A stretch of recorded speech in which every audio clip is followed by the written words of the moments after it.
Hello students, welcome back to IIFL UPSDM skills YouTube channel. इस YouTube channel पे हम daily एक lecture upload करेंगे जिसमें हम आपको यूपीएसडीएम जो गवर्नमेंट कोर्स है उसके अकॉर्डिंग पढ़ाएंगे। जिसके अंदर सबसे पहले हम बेसिक्स ऑफ कंप्यूटर एप्लीकेशन, उसके बाद एडवांस एक्सेल, उसके बाद कोएल ड्रॉ के बाद हम आपको फोटोशॉप सिखाएंगे। फोटोशॉप के बाद हम आपको बेसिक्स ऑफ अकाउंटिंग भी सिखाएंगे और इसके अंदर इंग्लिश और हिंदी में टाइपिंग कैसे की जाती है वो भी हम सिखाने वाले हैं। मैं आपको बेसिक्स ऑफ कंप्यूटर एप्लीकेशन पढ़ाऊंगा। ये मेरा पहला लेक्चर है जिसमें हम कंप्यूटर इंट्रोडक्शन आज स्टार्ट करने वाले हैं। तो स्टार्ट करने के लिए सबसे पहले हम अपने कंप्यूटर स्क्रीन पे चलते हैं और आपको वहां पे डिटेल में सिखाता हूँ। अब आ चुके हैं हम अपने कंप्यूटर स्क्रीन पर। तो सबसे पहले हम देखेंगे इंट्रोडक्शन टू कंप्यूटर्स, यानी कंप्यूटर्स क्या है। इस चैप्टर में हम क्या करने वाले हैं, कंप्यूटर्स को समझने वाले हैं बेसिक्स से एडवांस तक। तो सबसे पहले अगर बात करें तो इसमें हम क्या करेंगे, फाउंडेशनली हम आपको सबसे पहले गाइड करेंगे यूपीएसडीएम के बारे में। उसके बाद हम कंप्यूटर्स को एक्सप्लोर करेंगे, उसके बाद उन्हें क्लासीफाई करेंगे और उसके बाद उन्हें इवॉल्व देखेंगे कि उनका एक रूम के साइड से एक हाथ में फिट होने वाले कंप्यूटर तक की जर्नी कैसी थी। ठीक है, तो सबसे पहले अगर बात की जाए तो व्हाट इज कंप्यूटर। कंप्यूटर क्या है? कंप्यूटर एक इलेक्ट्रॉनिक डिवाइस है जो क्या करता है, इनपुट को एक्सेप्ट करता है, प्रोसेस करता है according to the stored instruction. यानी उसमें कोई सॉफ्टवेयर होगा जिसके अंदर इंस्ट्रक्शन स्टोर्ड होंगे, उनके अकॉर्डिंग वो डेटा को एक्सेप्ट करके प्रोसेस करेगा और उसके बाद हमें आउटपुट देता है।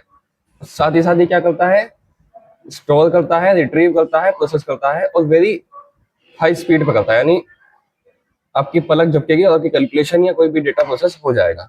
ठीक है, अब इसमें ग्रेट एक्यूरेसी लिखा है। ग्रेट एक्यूरेसी का मतलब है कंप्यूटर कभी गलती ही नहीं करता। रीजन क्या है उसका गलती ना करने का? वो काम करता है कमांड्स पे। अगर हम उसे सही कमांड देंगे तो आउटपुट हमारा सही आएगा, अगर कमांड ही गलत होगी तो आउटपुट भी गलत आएगा उसमें। ये तो थी कंप्यूटर की डेफिनेशन। डेफिनेशन क्या है? A computer is electronic machine that accepts data as input, process it according to the stored instruction. Basically programs बोलते हैं उन्हें। तो क्या करता है, आउटपुट प्रोड्यूस करता है। इसके अलावा वो क्या करता है, जो भी हमारा डेटा है उसको स्टोर करेगा, रिट्रीव करेगा। रिट्रीव यानी जो डेटा हमने स्टोर किया था उसको वापस लेके आएगा और साथ ही साथ प्रोसेस भी करता है। ठीक है, यहाँ पे अगर हम एक चीज और ऐड करें जो है कैलकुलेशन। कंप्यूटर क्या करता है, इस सबके अलावा कैलकुलेशंस भी करता है। ठीक है, अब इसकी कुछ कैरेक्टरिस्टिक्स हैं। जैसे हम सबकी कुछ विशेषता होती है, वैसे ही कंप्यूटर की भी कुछ कैरेक्टरिस्टिक्स हैं। वो कैरेक्टरिस्टिक्स क्या है? स्पीड। कंप्यूटर्स बहुत मिलियंस इंस्ट्रक्शन या मिलियंस ऑपरेशन एक सेकंड में कर सकता है। यानी आप पलक भी नहीं झपका पाएंगे और आपका काम भी हो जाएगा। इसके अलावा एक्यूरेसी की बात करें तो कंप्यूटर कभी गलती नहीं करता। कंप्यूटर गलती कब करता है? कंप्यूटर गलती कब करेगा? जब उसको हम गलत इंस्ट्रक्शन देंगे। ठीक है, अगर हम इंस्ट्रक्शन उसको सही देंगे तो वो कभी भी गलती नहीं करेगा, क्योंकि उसका काम है कैलकुलेशन करना। और कैलकुलेशन में अगर हम गलती करेंगे तो कंप्यूटर भी गलती करेगा। अगर हम ही गलती नहीं करेंगे तो कंप्यूटर कभी गलती नहीं करेगा। इसके बाद है स्टोरेज। जैसे हमारी स्टोरेज लिमिट है, हम कुछ चीजें कुछ लंबे टाइम के बाद भूल जाते हैं, लेकिन कंप्यूटर के सीन में ऐसा नहीं है। कंप्यूटर को हमने जो एक बार बता दिया वो उसको स्टोर कर लेता है, अपने अंदर संभाल लेता है। ठीक है, इसके बाद है डेलीजेंसी। डेलीजेंसी क्या है? कंप्यूटर कंटिन्यूअसली वर्क कर सकता है बिना किसी फटीग। फटीग यानी कंप्यूटर बिना थके या बिना कोई भी दिक्कत के कंटिन्यूअसली कितने भी लंबे टाइम तक वर्क कर सकता है। ये इसकी क्या है, एक विशेषता है। इसके बाद है वर्सेटाइलिटी। ये क्या है, इसमें क्या है, जैसे हम एक साथ काफी सारे काम करते हैं। अब मान लो मैं ही हूँ, मैं यहाँ पे म्यूजिक भी सुन सकता हूँ, वीडियोस भी देख सकता हूँ, एक ही टाइम पे कर सकता हूँ, या मेरे थॉट्स भी चल रहे होंगे माइंड्स में। तो मैं जैसे मल्टीपल टास्क एक साइड या एक ही टाइम पे कर रहा हूँ, वैसे ही कंप्यूटर क्या करता है, मल्टीपल टास्क एक साथ कर सकता है। जैसे इस वीडियो का ही एग्जांपल लें तो कंप्यूटर आपकी ऑडियो भी रिकॉर्ड कर रहा है, वीडियो भी रिकॉर्ड कर रहा है, मैं माउस का इंस्ट्रक्शन दे रहा हूँ वो भी सारे काम कर रहा है। ये क्या कर रहा है, मल्टीपल टास्क को एक ही साथ रन करके जा रहा है। इसके बाद एक सबसे बड़ा सवाल आता है, कंप्यूटर की जरूरत क्या पड़ी, इंपॉर्टेंस क्या है कंप्यूटर की। कंप्यूटर की अगर इंपॉर्टेंस की बात करें तो कंप्यूटर्स ने हमारी लाइफ को बहुत ट्रांसफॉर्म किया है। ट्रांसफॉर्म कैसे किया है? साइंस ले हो, मेडिसिन हो, बिजनेस हो या एंटरटेनमेंट हो, कंप्यूटर्स ने हमारा बहुत साथ दिया है। कई बार क्या होता था, हम बैठे बैठे बोर हो गए हैं। अब उसके अलावा हम क्या कर सकते थे, कहीं घूमने जा सकते थे, दोस्तों के साथ जा सकते थे। अब अगर हमारे दोस्त ही नहीं है हमारे पास तो फिर हम क्या करेंगे? उस कंडीशन में हम क्या करते हैं, भाई कोई ना कोई या तो इंस्टाग्राम पे रीलें देखने स्टार्ट कर देता है, या कोई यूट्यूब पे लेक्चर्स वगैरह लेता है, यूट्यूब पे कॉमेडी वगैरह देखता है। उसके हिसाब से अगर हम लेके चले तो हम क्या करते हैं, एक तरीके से एंटरटेन भी कर पा रहे हैं। किसके हेल्प से? कंप्यूटर की हेल्प से। अब इन्होंने हमारा टास्क ऑटोमेट कर दिया। ऑटोमेट कैसे किया? अब मान लो जो काम मुझे मैन्युअली करना पड़ रहा था वो मैंने एक सॉफ्टवेयर बनाया, उस सॉफ्टवेयर में डाल दिया। अब मुझे सिर्फ एक बटन दबाना है, वो सॉफ्टवेयर अपना काम स्टार्ट कर देगा ऑटोमेटिकली। उसमें हमारा कोई भी रोल नहीं होता है। ठीक है। इसके अलावा हम कम्युनिकेट कर पाते हैं एक दूसरे से। मैं यहाँ बैठा हूँ, मेरा दोस्त 20 किलोमीटर दूर बैठा है, तो अब मैं क्या उससे बातें करने उसके पास जाऊंगा? नहीं ना। मेरे पास कंप्यूटर है, मैं उसे मैसेज कर सकता हूँ, मैं उसे कॉल कर सकता हूँ, वगैरह वगैरह चीजें मैं उससे करा सकता हूँ। इसके बाद ये इंफॉर्मेशन को प्रोसेस करता है ह्यूमन कैपेबिलिटी से। यानी अगर आपको कोई नंबर दिया जाए या कोई कैलकुलेशन करने को दी जाए तो आपकी लिमिट है। आप इस नंबर से बड़ी कैलकुलेशन करने में बहुत टाइम लोगे, या हो सकता है कई बार नहीं कर पाओ। लेकिन कंप्यूटर के सीन में क्या है, वो उस कैलकुलेशन को कर लेता है, उसकी कोई लिमिट नहीं होती। इसके बाद कंप्यूटर आज के टाइम में सीखना बहुत जरूरी है, क्योंकि आप अपना स्मार्टफोन से ही लेक्चर देख रहे हो, इसमें भी आप क्या कर रहे हो, एक कंप्यूटर का ही यूज कर रहे हो। ठीक है। अब एक ध्यान रखने वाली चीज क्या है, एक कॉन्सेप्ट होता है GIGO, यानी गार्बेज इन गार्बेज आउट। अगर आप कंप्यूटर में कचरा डालोगे तो आपको कचरा ही मिलेगा, अगर आप उसमें अच्छी इंफॉर्मेशन डालोगे तो आपको अच्छी इंफॉर्मेशन ही मिलेगी। ठीक है। कंप्यूटर कुछ नहीं करता, हमारी ही इंफॉर्मेशन को प्रोसेस करके हमें ही वापस देता है। ठीक है। आगे चलते हैं। अब कंप्यूटर यूज कहाँ होते हैं? कंप्यूटर्स बहुत जगह पे यूज होते हैं। सबसे पहले एजुकेशन में। एजुकेशन का बेस्ट एग्जांपल है, आप ये लेक्चर देख रहे हो, अब आप लेक्चर फोन से देख सकते हो, कंप्यूटर से देख सकते हो, लेकिन आप मेन चीज क्या है, आप लेक्चर पढ़ रहे हो, किसके हेल्प से पढ़ रहे हो? कंप्यूटर की हेल्प से पढ़ रहे हो। इसका यूज कहाँ हो गया? एक तरीके से एजुकेशन फील्ड में हो गया। इसके बाद बिजनेस में, आपने फ्लिपकार्ट से कोई सामान मंगाया, तो आपने ऑनलाइन कुछ भी ऑर्डर किया, लेकिन वो एट देन क्या चल रहा है? बिजनेस के सेक्टर में, यानी फ्लिपकार्ट भी एक बिजनेस ही है। किसका बिजनेस है? ई कॉमर्स का बिजनेस है। अब उस बिजनेस को हम ऑनलाइन कैसे लेके आए? कंप्यूटर की हेल्प से लेके आए। ठीक है। बैंकिंग में आप आजकल यूपीआई कर लेते हो, किसी को पैसे ट्रांसफर करने हैं तो इतना लंबा नहीं जाना पड़ता या कहीं और नहीं जाना पड़ता। आप क्या करते हो, अपने फोन से QR कोड स्कैन किया, अपने मान लो 1000 रुपए करने थे, 2000 रुपए करने थे, आपने डाले, पिन डाला, सबमिट हो गया। तो आपने बिना बैंक जाए अपने पैसे ट्रांसफर कर दिए। तो यानी हम इसको क्या बोल सकते हैं, एक तरीके से बैंक सेक्टर में भी कंप्यूटर का इस्तेमाल होता है। इसके बाद अगर हेल्थ केयर की बात की जाए तो हेल्थ केयर में भी कंप्यूटर का बहुत यूज है। ठीक है। इसके बाद अगर कम्युनिकेशन की बात की जाए तो आप अपने दोस्त से वीडियो कॉल कर सकते हो, वॉइस कॉल कर सकते हो, मैसेज कर सकते हो उसको, ईमेल से बातें कर सकते हो उसके साथ। इसके अलावा हम एंटरटेनमेंट, वो आजकल देखते हैं ना मूवीज वगैरह, या वो यूट्यूब कॉमेडीज बहुत चल रही है आजकल, वो सब चीजें। ठीक है। देखो, हमारे पास जो कंप्यूटर होते हैं वो कुछ टाइप्स के होते हैं। मतलब जैसे अगर बात की जाए स्मार्टफोन, तो स्मार्टफोन भी काफी टाइप के हैं। आपने कीपैड देखा है, आपने टच स्क्रीन देखा है, आपने फोल्डेबल देखा होगा, आपने फ्लिप फोन देखा होगा। वैसे ही कंप्यूटर्स भी हमारे 3 टाइप के होते हैं मेनली। यानी अगर बात की जाए तो हम मेन 3 टाइप के कंप्यूटर्स को हम लेके चलते हैं। इसमें सबसे पहला है हमारा डिजिटल कंप्यूटर्स। डिजिटल कंप्यूटर्स हम डेली लाइफ में यूज करते हैं, यानी एक तरीके से हमारा फोन है वो भी डिजिटल कंप्यूटर्स ही है। इसका फायदा क्या है? ये डिस्क्रीट डेटा, यानी जो डेटा बिखरा हुआ होता है, कंटिन्यूस लगातार नहीं आ रहा, आया फिर कुछ टाइम बाद आया, फिर कुछ टाइम बाद आया, एक तरीके से लगातार डेटा नहीं आ रहा। तो ये किस पे काम करते हैं? डिस्क्रीट डेटा पे काम करते हैं। इसके बाद ये बाइनरी डेटा पे काम करते हैं। अब बाइनरी डेटा कौन सा होता है? जिसको हम बोलते हैं 0 और 1। जो डेटा 0 1 की फॉर्म में होता है उसको हम क्या बोलते हैं? बाइनरी डेटा बोलते हैं। तो ये उस पर काम करता है। इसका बेस्ट एग्जाम्पल क्या है? हमारा पीसी, लैपटॉप और स्मार्टफोन। ठीक है। अब इसके बाद एक कैटेगरी आती है एनालॉग कंप्यूटर्स की। एनालॉग दरअसल इंग्लिश में होता क्या है? एनालॉग यानी कंटिन्यूअस तरीके से। जैसे आपकी बाइक का स्पीडोमीटर होता है, थर्मामीटर की अगर बात की जाए, पेट्रोल पंप की अगर बात की जाए, या वोल्टेज मीटर की अगर बात की जाए, तो ये सब कैसे डिवाइसेस हैं? एनालॉग डिवाइसेस हैं। अगर मैं इनके डेटा की बात करूं तो ये किस पे काम करते हैं? कंटिन्यूअस डेटा पे काम करते हैं। जैसे डिजिटल किस पे काम करता है? डिस्क्रीट डेटा पे काम करता है। वैसे ही एनालॉग कंप्यूटर्स किस पे काम करेंगे? कंटिन्यूअस डेटा पे काम करेंगे। इसमें डेटा लगातार ज्यादा होता है। दूसरा, ये फिजिकल डेटा पे काम करते हैं, जैसे कि वोल्टेज हो गया, टेम्परेचर हो गया, स्पीडोमीटर हो गया, थर्मामीटर हो गया। ठीक है। इसके बाद हमने क्या करा, अब हमें कई बार ऐसा होता है कि हमें डिजिटल कंप्यूटर्स भी चाहिए और हमें एनालॉग कंप्यूटर्स भी चाहिए। अब अगर हम दोनों को अलग अलग बनाने बैठेंगे तो इनका बीच में डेटा ट्रांसफर करने में दिक्कत आएगी, क्योंकि एक करता है कंटिन्यूस डेटा पे काम, एक करता है डिस्क्रीट डेटा पे काम।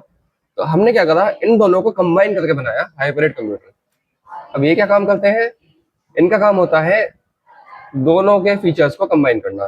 फीचर्स को कंबाइन कैसे, आप जैसे आईसीयू में देखते हैं ना, ये वाली मशीन जो बीपी नापती है, ऑक्सीजन लेवल बताती है हमें, इसमें क्या होता है, हमारे ह्यूमन बॉडी से रीडिंग जाती है कंटिन्यूस फॉर्म में, लेकिन हमें दिख कैसा रहा है वो, डिजिटल फॉर्म में, यानी 0 1 की फॉर्म में हमें स्क्रीन पर दिख रहा है, तो हम इसको क्या बोलते हैं, डिस्क्रीट डेटा, और इसको कंटिन्यूस डेटा।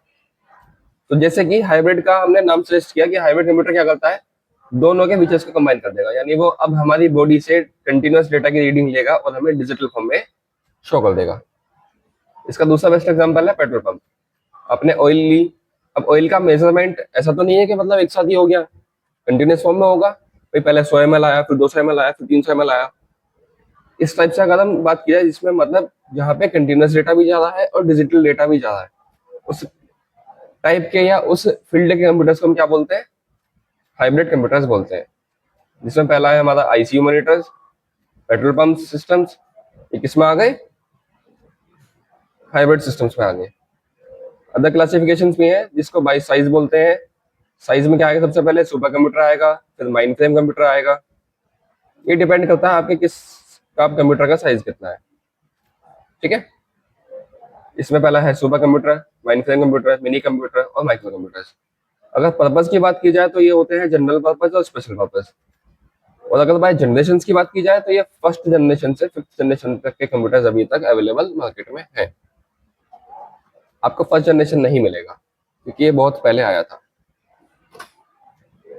इसके बाद अब बात करते हैं इन पर्टिकुलर टाइप्स की। अभी तो हमने ओवरव्यू देखा था, अब बात करते हैं डिटेल में। डिजिटल कंप्यूटर्स की अगर बात की जाए तो किस पे काम करते हैं, कंटिन्यूस डेटा पे काम करते हैं और बाइनरी डेटा पे काम करते हैं। Digital computers process data in the form of discrete binary digits, यानी 0 1 के फॉर्म में प्रोसेस करता है। इसके बाद जितने भी हमारे मॉडर्न कंप्यूटर्स या पर्सनल कंप्यूटर्स होते हैं उनमें सब में कौन से यूज हो रहे होते हैं, डिजिटल कंप्यूटर्स यूज हो रहे होते हैं। अब इनका बहुत ज्यादा यूज हम आज के टाइम पे कर रहे हैं। आप स्मार्टफोन चला रहे हैं, वो डिजिटल कंप्यूटर्स है। मैं यहाँ पे पीसी पे वीडियो रिकॉर्ड कर रहा हूँ आपके लिए, ये भी क्या है, डिजिटल कंप्यूटर्स ही है। अब इसके फीचर्स क्या होंगे, सबसे पहला ये बाइनरी डेटा यूज करेगा, यानी 0 1 यूज करेगा। इसके बाद ये बहुत ज्यादा एक्यूरेट और रिलायबल होते हैं। इसके अलावा ये डेटा को स्टोर कर सकते हैं बहुत लार्ज अमाउंट में, हम इनको अपने हिसाब से कोड कर सकते हैं, और ये मल्टीटास्किंग में भी बहुत अच्छा एग्जाम्पल या बहुत अच्छा काम करते हैं। इसके अलावा अगर एग्जाम्पल्स की बात की जाए तो इसमें डेस्कटॉप आता है, लैपटॉप आता है, स्मार्टफोन आता है, सर्वर आता है और टैबलेट आता है, ठीक है। अब इनके एडवांटेज क्या होंगे, इनके एडवांटेज होंगे, एक तो एक्सट्रीमली फास्ट होते हैं और एक्यूरेट होते हैं, क्योंकि यहाँ पे इलेक्ट्रिकल सिग्नल्स में डेटा ज्यादा होता है और वो डेटा फास्ट और एक्यूरेट दोनों होते हैं। इसके अलावा ये कॉम्प्लेक्स कैलकुलेशंस को इजीली परफॉर्म कर सकते हैं। इसके बाद data can be easily stored and retrieve, हम 0 1 की फॉर्म में डेटा आसानी से स्टोर भी कर सकते हैं और आसानी से डेटा निकाल भी सकते हैं। इसके बाद सपोर्ट मल्टीटास्किंग एंड नेटवर्किंग, अब ये मल्टीटास्किंग भी सपोर्ट करते हैं। जैसे अगर हम पेट्रोल पंप की बात की जाए तो वहां पे सिर्फ हम ऑयल निकाल सकते हैं, ऑयल के साथ पानी नहीं निकाल सकते। लेकिन अगर पीसी की बात की जाए तो वहां पे हम क्या कर सकते हैं, एक साथ अपने म्यूजिक भी चला सकते हैं, एक साथ अपना डॉक्यूमेंट पे काम भी कर सकते हैं, यूट्यूब पे लेक्चर भी देख सकते हैं या फिर कोई मूवी भी देख सकते हैं, यानी हम एक टाइम पे काफी सारे काम इसमें कर सकते हैं। अब इसके बाद है इसके कुछ नुकसान यानी डिसएडवांटेज। सबसे पहला, can not directly process continuous physical data, यानी ये फिजिकल डेटा या कंटिन्यूअस डेटा को डायरेक्ट प्रोसेस नहीं करता, ठीक है। इसके बाद require conversion of real world signals into digital, यानी अगर मैं आपको बात करूं, जैसे मैंने आप इस फिंगर को टच किया तो मेरे माइंड ने इसको कंटिन्यूअसली रीड कर रहा है, लेकिन डिजिटल कंप्यूटर्स ऐसे नहीं करते, इनको कन्वर्ट करना पड़ता है किसमें, डिजिटल सिग्नल्स, यानी 0 1 की फॉर्म में कन्वर्ट होगा, उसके बाद ये रीड होगा। इसके बाद ये होते हैं डिपेंडेंट, ये इलेक्ट्रिसिटी पे ही काम कर सकते हैं, बिना इलेक्ट्रिसिटी के काम नहीं कर सकते। ये इनका एक ड्रॉबैक या हम हार्डवेयर या नुकसान बोल सकते हैं, ठीक है।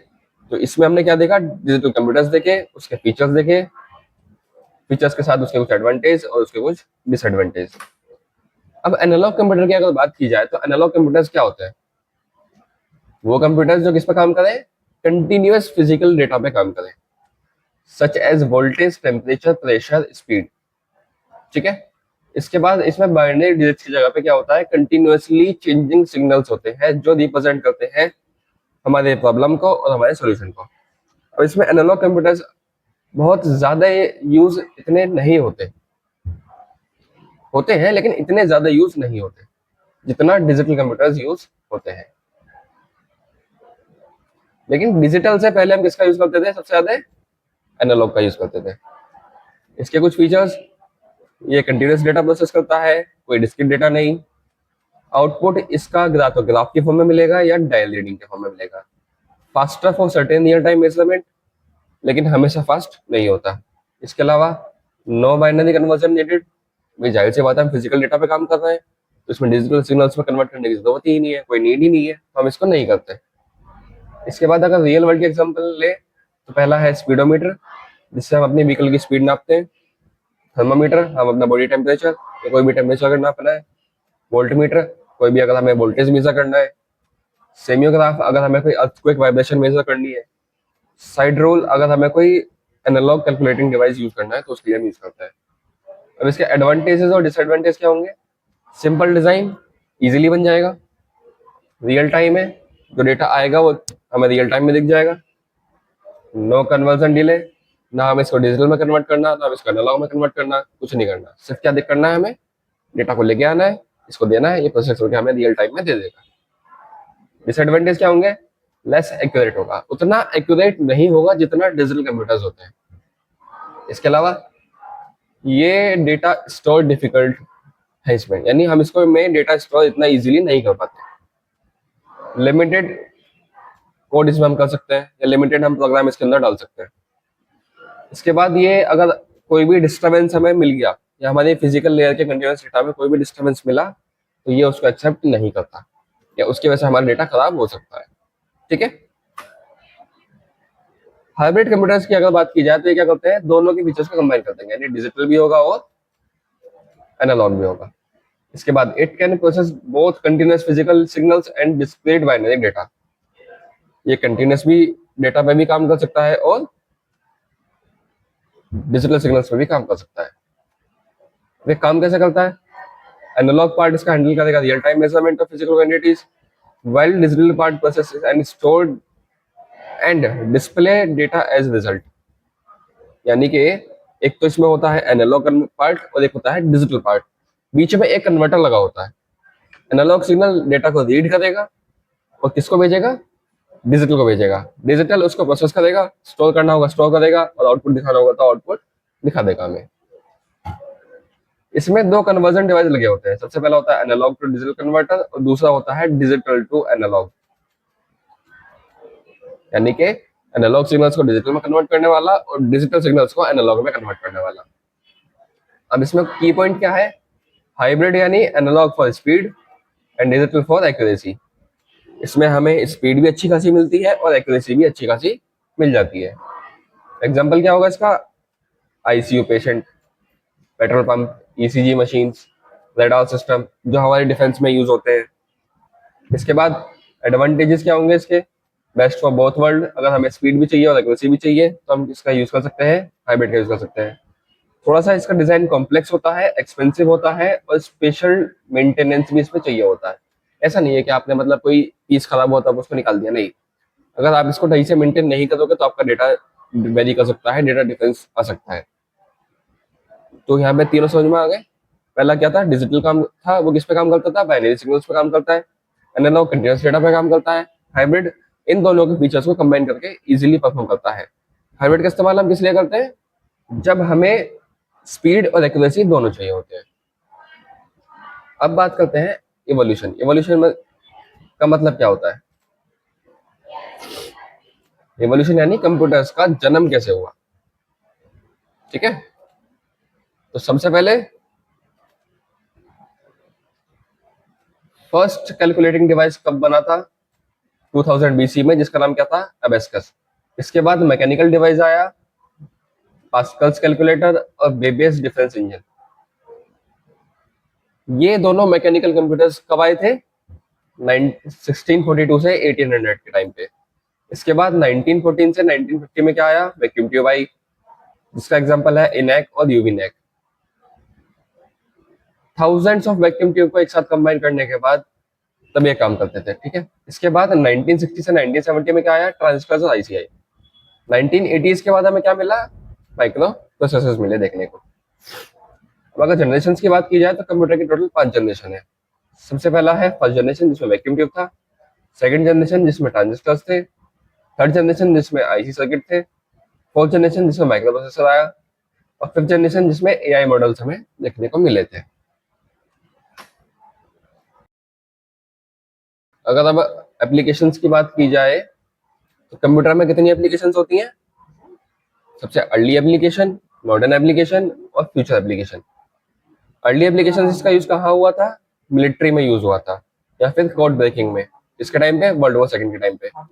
फिर सेंसस डेटा, जब हमें पॉपुलेशन काउंट करना होता है तब इसका हमने यूज किया था। साइंटिफिक कैलकुलेशन, नासा अपने स्पेस रिसर्च में यूज करता है। बैंकिंग लेजर मैनेजमेंट, यानी बैंक्स में जो ट्रांजेक्शन मैनेज होती हैं वो उससे होती है। इंटरनेट और ई कॉमर्स हम इसका यूज करते हैं आज के टाइम पे। हेल्थ केयर में इसका यूज होता है, ऑनलाइन एजुकेशन में इसका यूज होता है, क्लाउड कंप्यूटिंग में या बिग डेटा में इसका यूज होता है। फ्यूचर में क्या है, हम इसको एआई के साथ यूज करेंगे। क्वांटम कंप्यूटिंग एक नया टॉपिक है, अभी रिसेंटली ट्रेंड में आ रहा है, इसके ऊपर भी हम एक वीडियो बनाने वाले हैं। स्मार्ट सिटीज और आईओटी इकोसिस्टम्स में, यानी अगर आपको कोई भी छोटा मोटा काम करना है या ऑटोमेशन के तरीके से करना है, यानी आपने कमरे में कदम रखा, ऑटोमेटिक अब सब चीजें अपने आप सेट हो गई, वो सब चीजें किस में आती हैं, आईओटी इकोसिस्टम्स में आती है। ऑटोनोमस व्हीकल्स में और रोबोटिक्स में इसका बहुत यूज होता है, ठीक है। एडवांटेज क्या है कंप्यूटराइजेशन का, स्पीड बढ़ जाएगी, एक्यूरेसी बढ़ जाएगी और एफिशिएंसी बढ़ जाएगी हमारी। ऑटोमेटिंग काम हो जाएंगे, यानी कोई भी अगर हम रिपीटेड टास्क कर रहे हैं तो वो नहीं करना पड़ता, हमें क्या करना पड़ता है इसमें सिर्फ। ऑटोमेशन में क्या होगा, ऑटोमेशन यानी कोई भी हमें रिपीटेड टास्क नहीं करना, हम क्या करेंगे, कंप्यूटर को दे देंगे, कंप्यूटर ऑटोमेटिकली इसको हैंडल कर लेता है। ग्लोबल कनेक्टिविटी प्रोवाइड करता है हमें, और इंस्टेंट कम्युनिकेशन हमें प्रोवाइड करता है। साथ में डिसएडवांटेज क्या है, job displacement due to automation, अगर सारे काम मशीन करने लगेंगे तो इंसानों की कोई जरूरत ही नहीं बचेगी। सेकेंड चीज, प्राइवेसी और साइबर सिक्योरिटी, यानी अगर कोई चीज हैक हो गई तो भी दिक्कत आ सकती है। इसके अलावा डिजिटल डिवाइड, इसके बाद हम एक समझ देखते हैं कि हमने अब तक क्या क्या पढ़ लिया है। सबसे पहले हमने पढ़ा डेफिनेशन और कैरेक्टरिस्टिक्स, उसके बाद हमने 3 टाइप के कंप्यूटर्स देखे, डिजिटल, एनालॉग और हाइब्रिड। उसके बाद हमने इसका यूज देखे, यूज कहाँ कर सकते हैं हम इसको। इसके बाद हमने इसका इवोल्यूशन देखा था कि कंप्यूटर्स का इवोल्यूशन कैसे हुआ, कब क्या आया, किसमें कौन सी टेक यूज की। इसके बाद जो नेक्स्ट लेक्चर आएगा उसमें हम कवर करने वाले हैं जनरेशन ऑफ कंप्यूटर्स, यानी कंप्यूटर्स की कितनी जनरेशन थी, कैसे कैसे क्या क्या था उनमें, वो सब हम उसके अंदर कवर करने वाले हैं। तो आज के लिए इतना ही, मिलते हैं आपसे अगली वीडियो में, तब तक के लिए सब्सक्राइब करें, लाइक करें और कमेंट करें कि आपको क्वांटम कंप्यूटर के ऊपर वीडियो चाहिए या नहीं चाहिए। अगर आप कमेंट कर देंगे तो हम आपको इसको क्वांटम कंप्यूटर के ऊपर वीडियो बनानी स्टार्ट कर देंगे, ठीक है। मिलते हैं आपसे नेक्स्ट वीडियो में, टिल देन स्टे ट्यून्ड।